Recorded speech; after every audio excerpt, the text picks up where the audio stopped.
Good afternoon, and welcome to the Leon Valley City Council meeting.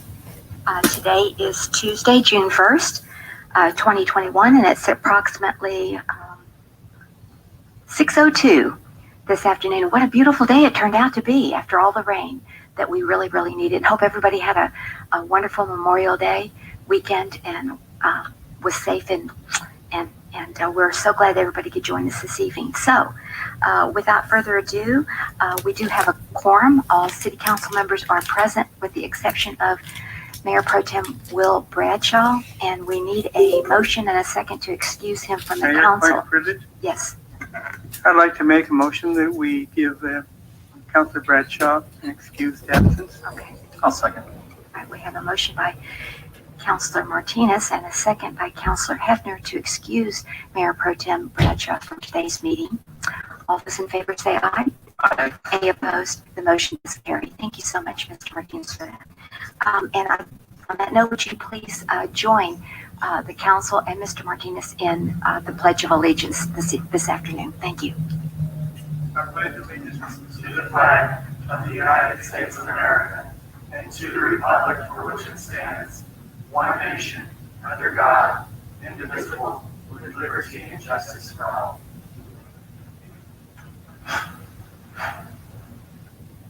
Yes, ma'am.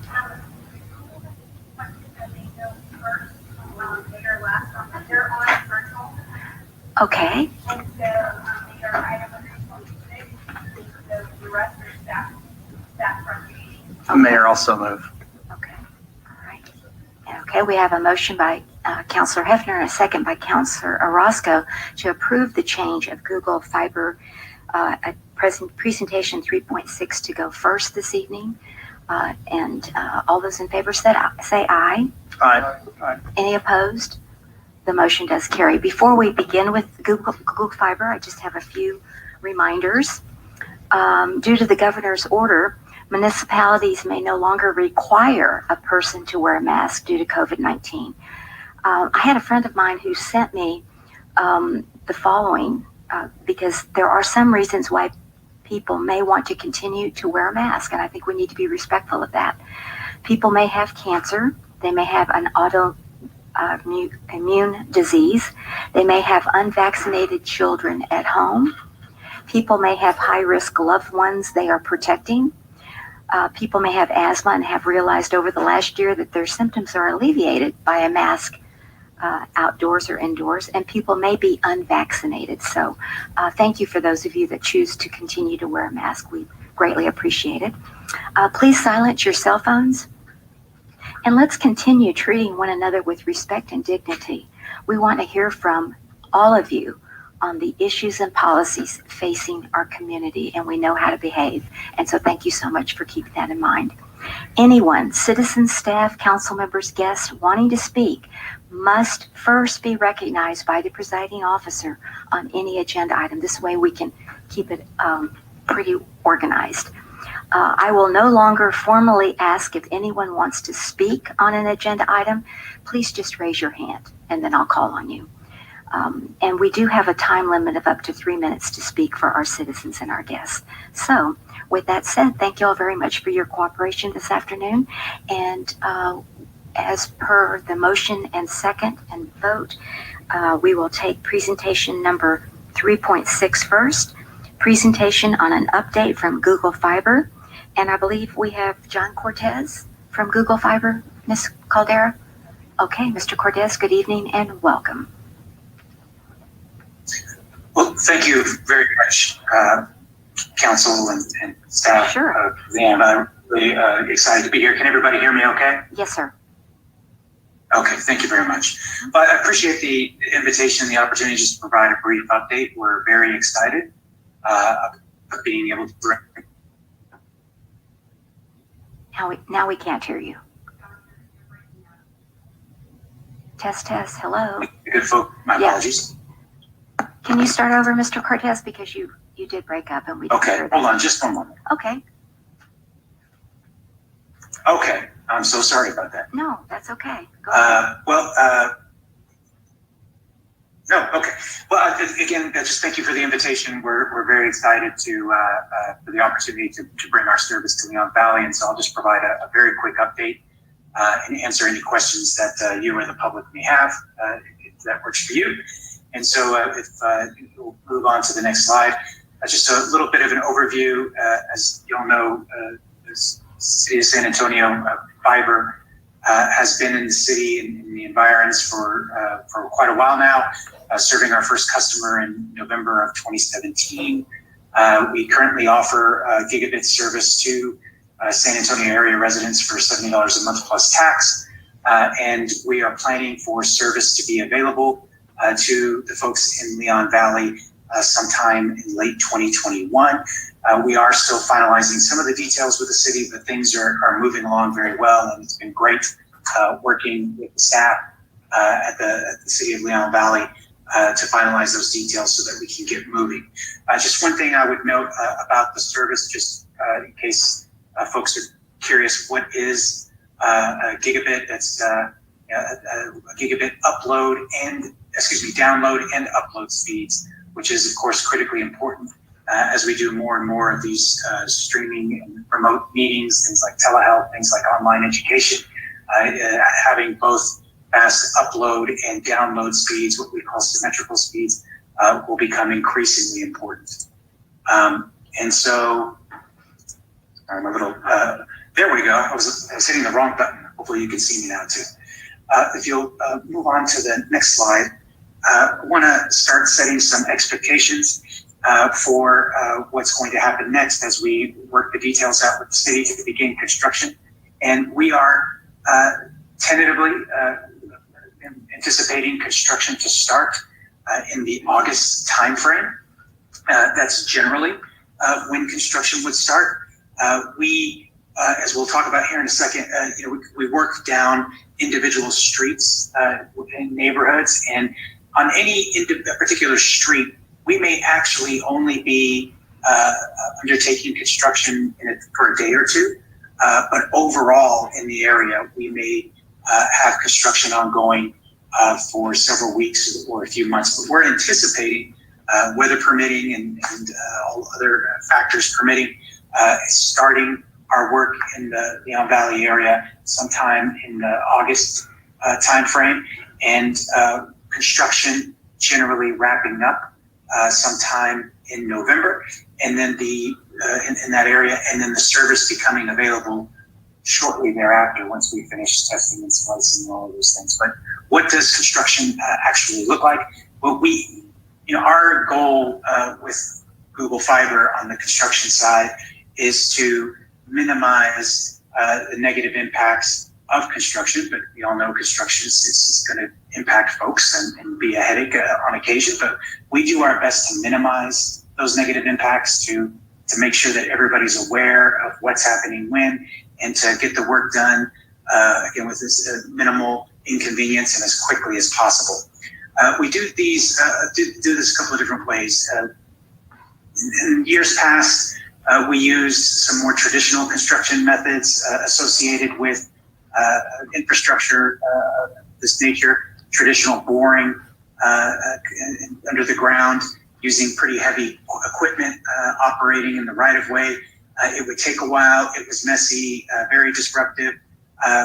We will do that when we need to, but generally we try to avoid that now. We learned a lot of lessons and found that that's not the most effective way to get the fiber to the home, and while meeting our goal to be as minimally disruptive as possible. The majority of our construction now is this method, which we call shallow trenching. That's where we cut a pretty shallow trench in the area you may see there in the picture, generally between a curve and the pavement in a street. We cut a trench that's relatively shallow, lay in our fiber, and then we put in flowable fill on top of that soil street. That really helps us minimize conflicts with other utilities like water and gas, and it helps us move through an area much quicker with much less disruption. We can get through neighborhoods quickly, typically, again, getting up and down a particular neighborhood street, often within a day. The equipment has a smaller footprint, and we're having to dig up less of the ground to do that. We will occasionally attach to poles with aerial connections. We'll do it when it's necessary, but it's not something that we do commonly. We primarily use shallow trenching. So as we'll go down the curb, and then typically when we're dealing with a single family home environment, in between every couple of houses, we'll do a lateral cut into the curb, and sometimes if there's a sidewalk there, through the sidewalk, and then locate under the ground some fiber there for if and when the residents of one of those two houses, we typically locate that fiber. Either we'll directly bury it under the ground and restore the sod on top. Occasionally, we will need to put in a vault, which would be covered and put at ground level, so it's not sticking up out of the ground. But in most cases, we're just direct burying that under the ground and restoring the sod. And we do that so if and when one of the residents of those two homes, and we try to locate them right at the property line in the right of way, if they want access to the service, that's where they would obtain access through that direct bury cable. So on the next slide, one other construction method which we occasionally use is called softscape. This is very similar to the micro trenching that we do at the junction of the street and the curb, but this would actually happen behind the curb, where we have a pretty small footprint machine that digs into the grassy or softscape area, lays the fiber, and then covers it back up. And they do a really good job of when they do this, of leaving it very close to how they found it. Sometimes we don't even trench, we'll do shallow boring, so we're not even cutting a trench. But this is a method that we will use often when there's a street perhaps that just had maintenance done on it, and so we don't want to violate the warranty period that the city enjoys from fresh street maintenance work. So occasionally we will use this other method to get fiber into a neighborhood while those streets are under warranty. Occasionally what will happen in this situation, and it does happen sometimes, is we'll hit an irrigation line because the softscape, even though it's the right of way, will often be in people's yards. When that happens, our crews are typically able to repair that irrigation system that same day, and again, restore the landscaping as close to as the way we found it as possible. So those are the typical construction methods that we will use, again, with an eye towards being minimally disruptive and to move very quickly through a neighborhood so that we're not extending that disruption. So the next slide, please. In advance of construction, we'll do several things. One, we'll continue to have, as we have opportunities, forums like this one, to educate, inform, and set expectations with the public for what they should see with our construction. We'll, of course, we'll attend any kind of neighborhood events or town halls as we possibly can if we're invited, just to make sure that folks are aware. And we'll try to do that well in advance of our construction. But as we get closer to actual construction starting in a particular neighborhood or on a particular street, you will see some additional notifications. We will place door hangers on all households ahead of construction, usually just a couple of days before. Now, we know a lot of folks don't see their front door very often. Maybe they come in and out through their garage, or there's a windstorm, those things blow off, or what have you. So we know that's not a perfect means of notification, but it does tend to get most folks. And on that door hanger, it's very similar to what you see there. There'll be a little bit more information about what to expect. And also, very importantly, our Google construction hotline, which I'll get to in a second. In addition to the door hangers, at least 48 hours ahead of construction start, you'll also, on a particular street or in a neighborhood, see some signs put out to advise residents of the construction, and also to delineate where we will ask folks to not park during the few days that we're under construction on that particular street. Especially with a method like micro trenching, we of course are in that area between the curb and the street. We need vehicles to not be there while we're going through. So we put the signs out there to give folks plenty of time to be aware and to move their vehicle if they park on the street. And that happens the overwhelming majority of the time. Those vehicles are moved. However, it does happen on occasion.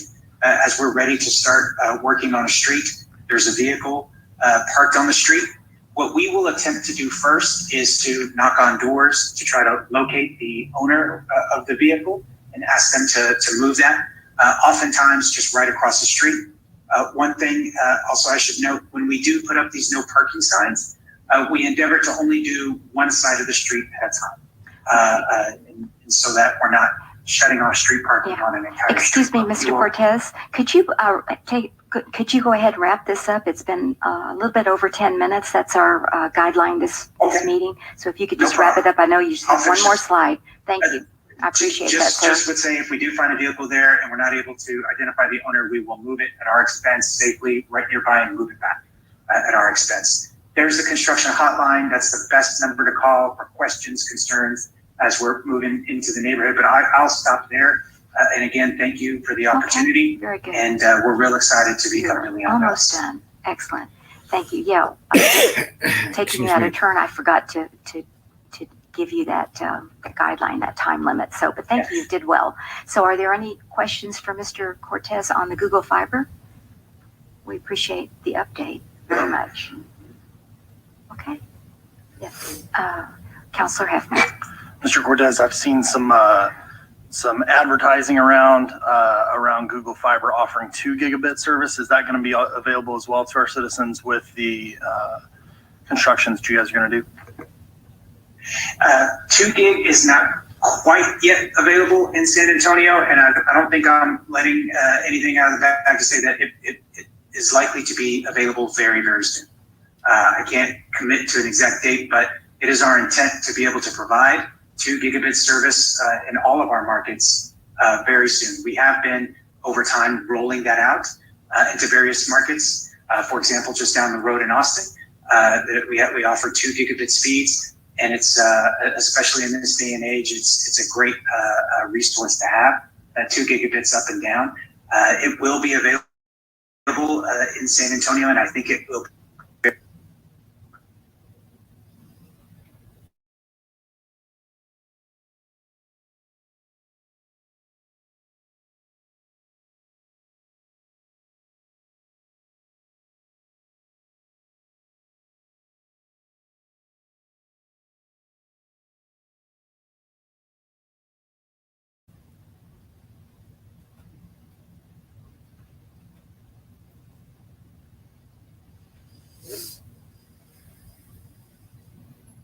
very soon.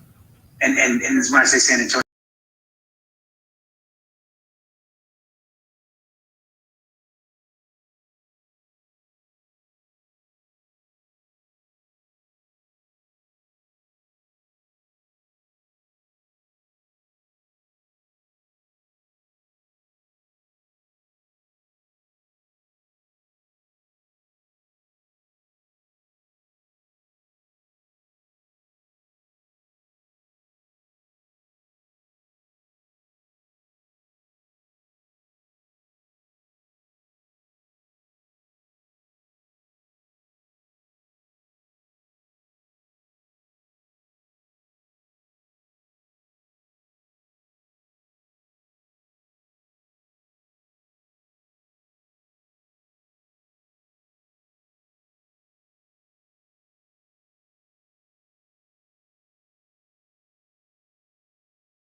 mailbox, I'm sure the same would be true of a vehicle. If we determine that it was due to our construction efforts, mail will take care of it. Typically on something like that, Sorry about we that, would guys. reimburse Technical the property difficulties. owner for what the damage that we cause if they choose to fix it.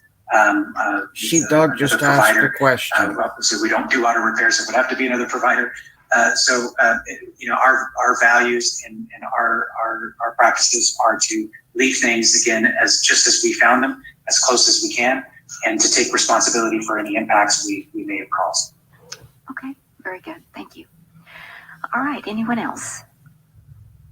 Yes, sir. Okay. Okay, we do not have any other questions, Mr. Cortez, but thank you so much, and we'll certainly report on your update to our citizens. Okay, just to let you know, sorry for the technical issue. Sheepdog just asked what would happen if the city towed the car to move it back, if any damages they call, who will be paying for it? So that's their thing, man. Way through 6 presentations. So my apologies.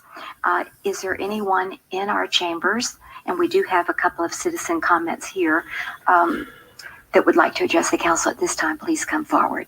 And I believe Mr. Hinojosa, he raised his hand. If you'll come, and we did receive your email, so I'll let you go ahead and address your concern. Thank you. And welcome and good evening. Again, my name is Jesse Hinojosa. I live at 7002 Forest Moss. This is strictly, I guess, for the council members. Last time I was here, last month, I made a mistake evidently, because I did speak with our planning and zoning officer, Brandon Milden. Mm-hmm. And he explained to me, he was very good about explaining to me again that I misunderstood some things that he told me. But I didn't mean to make it sound like it was just me wanting the carport, because I wouldn't be egotistical. I want the carport, but what I'm asking for, it has to be a change throughout Leon Valley. And I know that we're concerned about the beauty of Leon Valley, and people think that some carports are going to be a mess of carports in Leon Valley. I don't think it's going to be like that. And I'm sure that it goes through when you get your permit, that y'all will look, or they look at what construction is being used on, just like we do all this other stuff. So to find a medium point or a halfway point where it wouldn't be too much of a change, I didn't think, because right now it's 25 feet, and I'm asking that we change the code to 20 feet. And maybe that would help. I mean, it's not asking a whole lot, in other words. And I understand that y'all are the ones that, there's 2 ways that he told me I could have went about this. And one was to do a variance, but that would just be for me, and I don't want to do that. So I'm asking y'all to take this into consideration, whether a special session or sometime. And I know that Bradshaw's not here right now, so maybe some other time y'all can let me know, or let us know in Leon Valley, because this is not just for me. It's I'm asking for a code change, and that's it, I guess. Okay. Thank you very much, Mr. Hinojosa, and I'll work with the. I just need either 2 counselors to tell me they want a Okay. code change for this particular item, Okay. or y'all don't, and he goes through the variance process. Okay. Right, exactly. Yes. I am recognizing Counselor Hefner. Mr. Hinojosa, you mentioned you don't want to go through the variance process and you'd like to have an ordinance change across the city. Do you have neighbors? Do you have other folks that you know that have requested a similar type of change? No, I don't know anyone at all. I just know about 8 years ago, I was talking to one neighbor, and he had mentioned that to me. And I said, I wasn't aware of that, the code.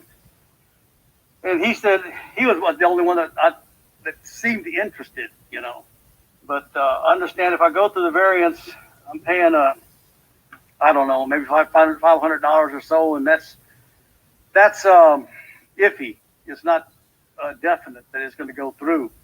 So in other words, I'm taking a chance, and I don't know if I want to take that chance or not. That would just be for me if I did that. So therefore, The other way that I'm going is asking for a code change of 20 feet. I would prefer 15 so I could have more coverage, but I'm willing to just ask for 5 more feet, off, so the 25, make it the 20. So, Chris, I'd like to see a recommendation from staff if possible. Okay, so you want me to bring back a code change? I'd like to see a recommendation from staff. Presentation on it? Okay. Okay. We'll bring it back for the next council meeting. Okay, Counselor Stevens. thank you.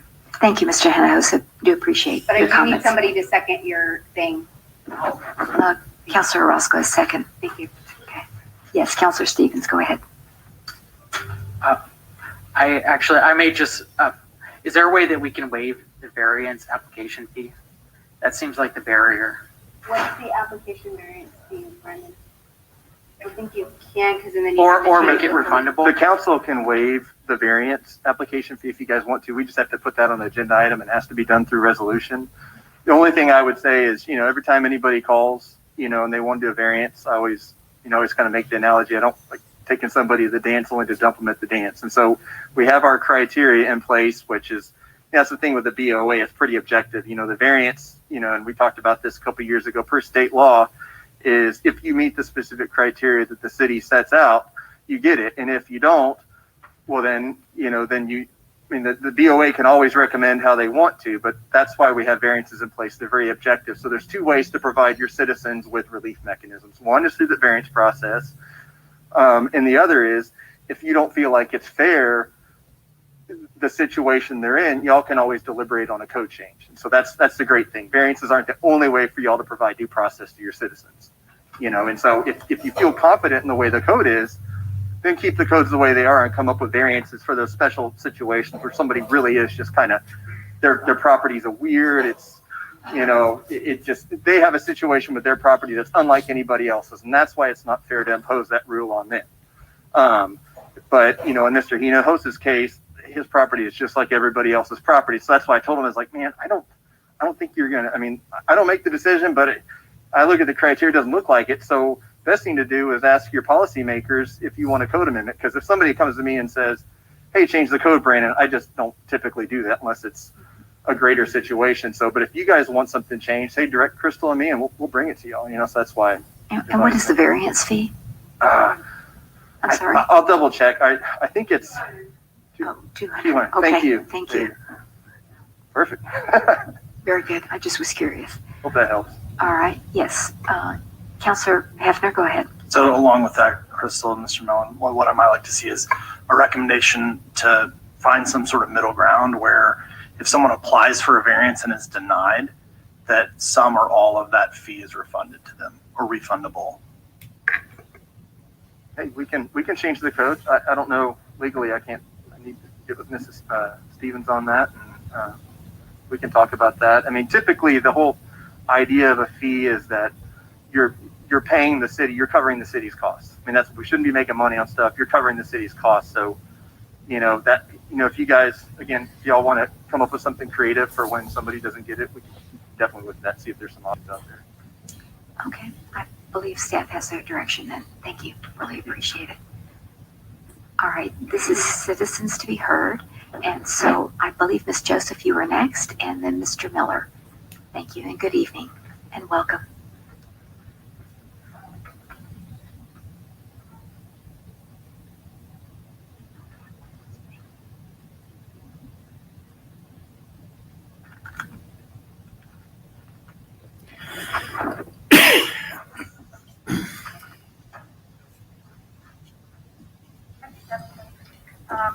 With Lynn Joseph, Canfield, on the variances that you're talking about, maybe Brandon, it would help if you could list I don't know if it's down from 7 to 5 now, the variances that you look for in the hardship for citizens on these variances.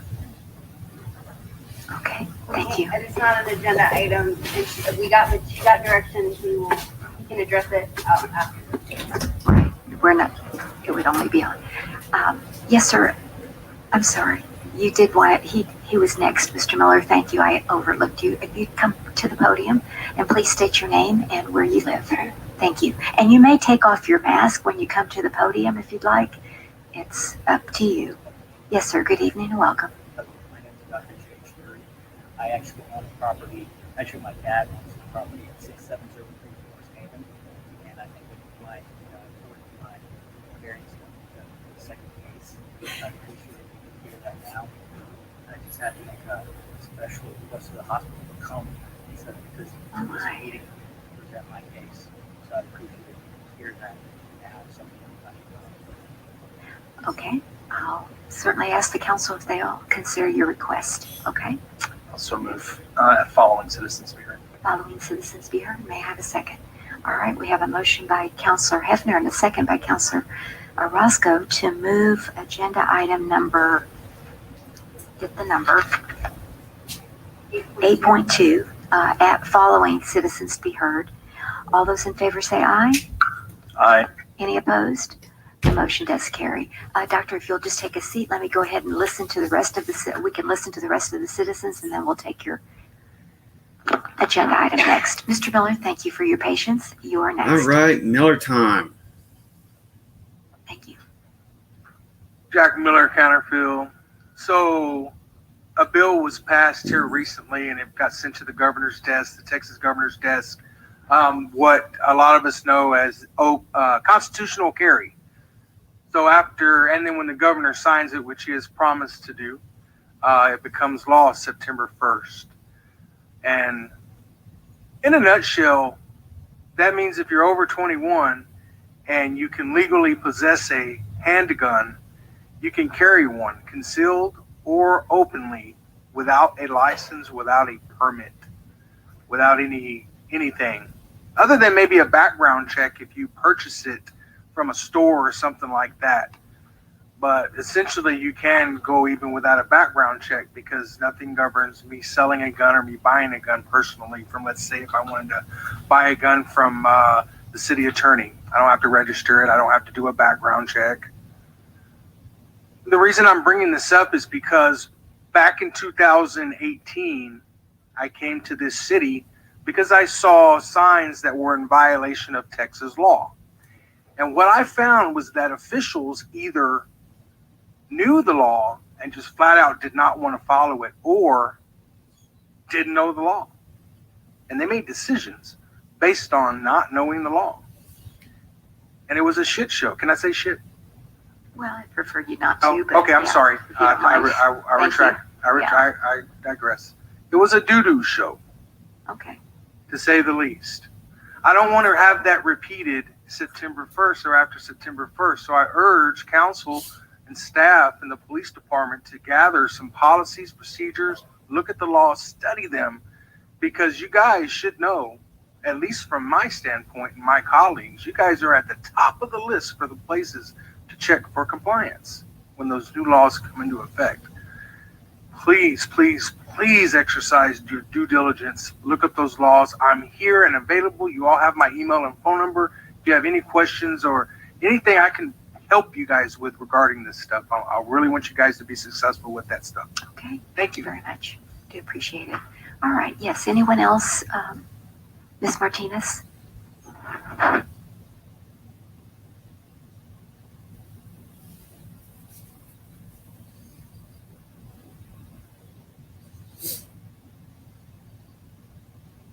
Pat Martinez, Seneca Estates.